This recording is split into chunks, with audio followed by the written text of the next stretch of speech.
নমস্কার বন্ধুরা, লিপসার পরিবারে সবাইকে স্বাগত।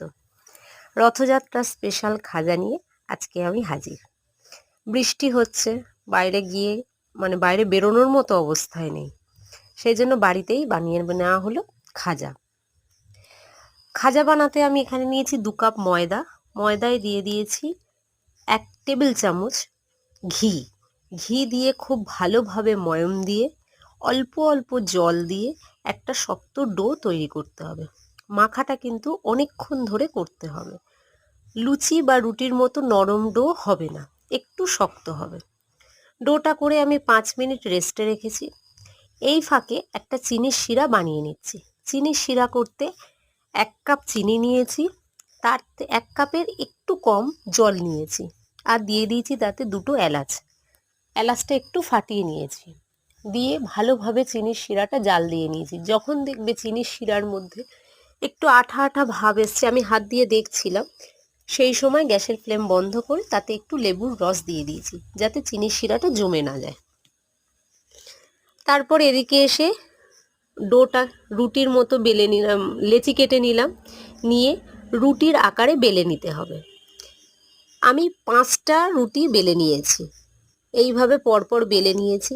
নিয়ে প্রথম রুটিটার মধ্যে একটু ঘি দিয়েছি, ঘি ব্রাশ করেছি, তারপরে দিয়েছি একটু কর্নফ্লাওয়ার দিয়ে এইভাবে 5টা স্টেপ বানিয়েছি। আপনারা চাইলে এর থেকেও বেশি স্টেপ বানাতে পারেন, বা কম স্টেপও চাইলে বানাতে পারেন। আর আমি এখানে কর্নফ্লাওয়ার ইউজ করেছি, আপনারা চাইলে ময়দাও ইউজ করতে পারেন।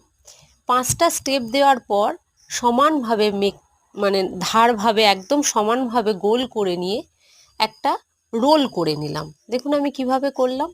রোল করে নিয়ে এইবার মাঝখান থেকে কেটে ভাগ ভাগ করে নিলাম। এইবার এক একটা ভাগকে এইভাবে লুচির মতো একটু লম্বা করে, যেহেতু এটা খাজা তাই খাজার আকার দেওয়ার জন্য লম্বা করে বেলে নিলাম। এদিকে কড়াই দিয়ে দিয়েছি সাদা তেল। সাদা তেলের সঙ্গে দিয়ে দিয়েছি 1 চামচ ঘি। ঘিটা দিলে একটা ফ্লেভার আসে, সেই কারণেই আমি এখানে ঘিয়ের ব্যবহার করেছি। আপনারা চাইলে শুধু সাদা তেলেও ভাজতে পারেন। এবার একটা একটা করে খাজা দিয়ে একদম লো ফ্লেমে ভালোভাবে ভেজে নিতে হবে।